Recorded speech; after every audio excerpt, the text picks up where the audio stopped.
No clear trend on Wall Street this morning. Down 90 for the Dow, up 90 for the Nasdaq. Dale Smothers joining us now to cover the market for us. Okay, the sell-off in gold, silver, Bitcoin. Has that had a very big negative impact on stocks? You know, Stuart, realistically, gold, silver, Bitcoin have led up much higher than we've ever seen before. Gold specifically, silver have been parabolic in their chart. And when I saw that on Thursday and Friday, specifically being led by retail, we took a pause and we pulled a little bit off of the table, and it was a great move. We saw a significant sell-off on Friday. I think we are going to see this trend continue higher after the pullback.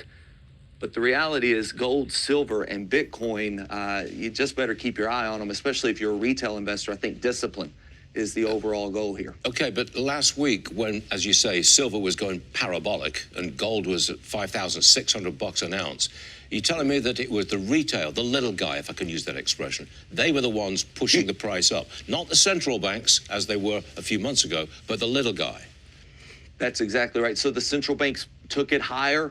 Retail jumped on the back of it. You saw a little bit of sell-off if you look in Bitcoin to go into gold and silver. It almost became a meme stock for a period of time.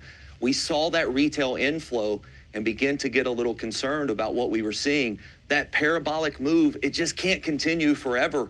Gold and silver, in my opinion, this sell-off is not a trend stopper. I don't think that this is the now downtrend that we're going to see in gold and silver. In other words, Stuart, this is not the sell-off in the 80s of silver. I think we continue to see it higher for one big reason. It's AI and tech demand.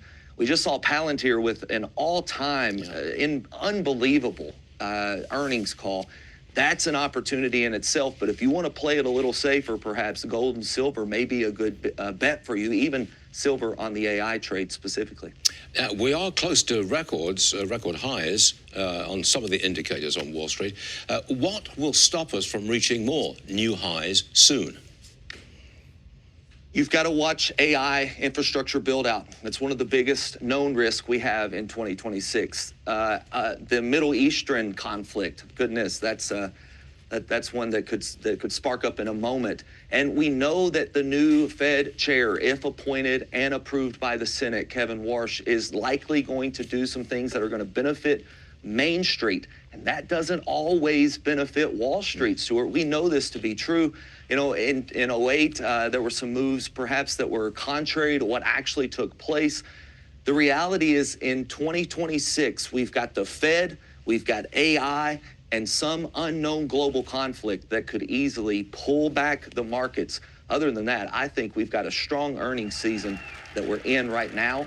It's counterbalancing a lot of these profit-taking that we're seeing, which, in my opinion, Stuart, the profit-taking we've seen in the last few days has been because of the Kevin Warsh announcement and the uncertainty of what he's going to do for the big Wall Street firms. This uncertainty is a good thing, most likely, if you buy the dip here. All right, Dale, we'll take that as we go, and we've just opened Wall Street. Dale Smothers, look, thanks very much for getting with us this morning. We appreciate it. Now, the Dow has opened on the downside, but not